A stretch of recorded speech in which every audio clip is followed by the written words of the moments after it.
Hi friends, welcome to Faris home food. இன்றைக்கி வந்து டேஸ்டியான சுவையான மீன் குழம்பு, நெத்திலி மீன் குழம்பு எப்படி செய்யலாம்னு சொல்லித்தரேன். இது ரொம்பவும் நல்லா டேஸ்ட்டாக இருக்குங்க. பார்க்க தான் சின்ன மீன், ஆனால் குழம்பு வச்சா ரொம்பவும் டேஸ்ட்டாக இருக்குங்க. நல்லா இந்த மீன் குழம்பு வச்சு சுட சுட சாதத்தில் மீன் குழம்பு ஊற்றிட்டு கூடவே மீன் ஃப்ரை வச்சு சாப்பிட்டிங்கன்னா சூப்பராக எக்ஸ்ட்ரா ஒரு பிளேட் கேட்டு வாங்கி சாப்பிடுவாங்க. அவ்வளோ டேஸ்ட்டாக இருக்குங்க இந்த நெத்திலி மீன் குழம்பு. வாங்க இந்த டேஸ்டியான நெத்திலி மீன் குழம்பு எப்படி செய்யலாம்னு சொல்லித்தரேன். வீடியோக்குள்ளே போய் பார்க்கலாம். வீடியோக்குள்ளே போய் பார்க்குறதுக்கு முன்னாடி நம்மளோட சேனலை சப்ஸ்கிரைப் பண்ணாதவங்க சப்ஸ்கிரைப் பண்ணிக்கோங்க. தேங்க்யூ.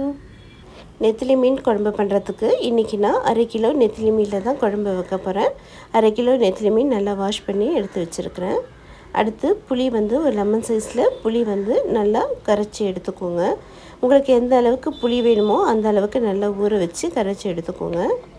இப்போ புளி ஊற வச்ச புளியை நல்லா கரைச்சி எடுத்துக்கிறேன். இப்போ கரைச்சி வச்சுருக்கிற புளி தண்ணியில் 1 டீஸ்பூன் குழம்பு மிளகாய்த்தூள் போட்டுக்கோங்க. குழம்பு மிளகாய்த்தூள் இல்லைன்னா நீங்கள் வெறும் மிளகாய்த்தூளே போட்டுக்கலாம். 1 டீஸ்பூன் மல்லித்தூள், 1 டீஸ்பூன் வெறும் மிளகாய்த்தூள் போட்டுக்கோங்க. 1/2 டீஸ்பூன் மஞ்சள்தூளும் போட்டுக்கலாம். தேவையான அளவுக்கு உப்பு போட்டுக்கோங்க. 1 டீஸ்பூன் உப்பு போட்டுக்கிறேன். பழுத்த தக்காளியை 2 தக்காளி குட்டியாக கட் பண்ணி போட்டுக்கோங்க. தக்காளியும் போட்டுட்டு நல்லா கையிலேயே நல்லா கரைச்சி விட்டுக்கோங்க. கரைச்சிட்டு உப்பு காரம் எல்லாம் செக் பண்ணிக்கோங்க.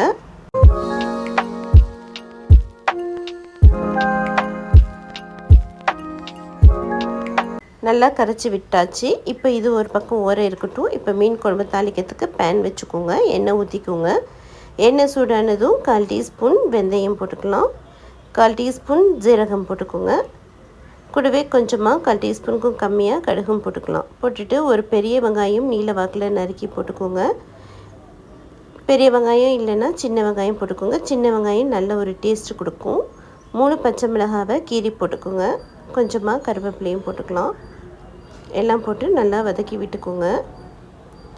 மீன் குழம்பு நல்லா கலர்ஃபுல்லாக இருக்கணும்னா 1 டீஸ்பூன் காஷ்மீரி மிளகாய்த்தூள் போட்டுக்கோங்க. காஷ்மீரி மிளகாய்த்தூள் இல்லைனாலும் பரவாயில்ல, வெறும் மிளகாய்த்தூள் இருந்ததுன்னா ஒரு 1/2 டீஸ்பூன் போட்டு எண்ணெயிலே வதக்கிக்கோங்க. அப்போ மீன் குழம்பு பார்க்குறதுக்கு நல்ல ஒரு கலர்ஃபுல்லாக இருக்கும். இப்போ நம்ம கரைச்சி வச்சுருக்கிற புளி தண்ணியை ஊற்றிக்கலாம். நல்லா கலக்கி விட்டுட்டு மூடி போட்டு விட்டுருங்க. மூடி போட்டு விட்டுட்டு ஒரு 5 to 10 மினிட்ஸ் அப்படியே இருக்கட்டும். 5-10 மினிட்ஸ் ஆயிடுச்சு. இப்போ ஓப்பன் பண்ணி பார்க்கலாம். குழம்பு நல்லா கொதிச்சிட்ருக்கு. மசாலா வாசனை எல்லாம் போயிடுச்சு. இப்போது மீன் போட்டுடலாம். நம்ம எடுத்து வச்சுருக்கிற 1/2 கிலோ நெத்திலி மீனை போட்டுக்கலாம். நல்லா கொதிக்கும் போது மீனை போட்டுருங்க. மீனை போட்டுட்டு கரண்டி எதுவுமே போட்டு கிளறி கொடுக்க வேண்டாம். அப்படியே ஒரு 5 மினிட்ஸ் அடுப்பு சிம்மில் வச்சுட்டு மறுபடியும் மூடி போட்டு விட்டுருங்க. 5 மினிட்ஸ் அப்படியே இருக்கட்டும்.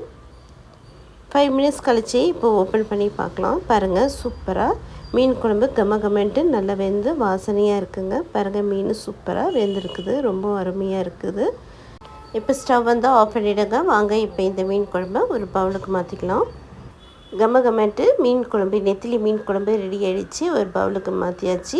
ரொம்பவும் சூப்பராக இருக்குங்க இந்த நெத்திலி மீன் குழம்பு. சுட சுட சாதத்தில் மீன் குழம்பு வச்சு மீன் ஃப்ரை வச்சு சாப்பிட்டிங்கன்னா எக்ஸ்ட்ரா கேட்டு வாங்கி சாப்பிடுவாங்க ஒரு பிளேட்டு. அவ்வளோ டேஸ்ட்டாக இருக்கும் இந்த நெத்திலி மீன் குழம்பு.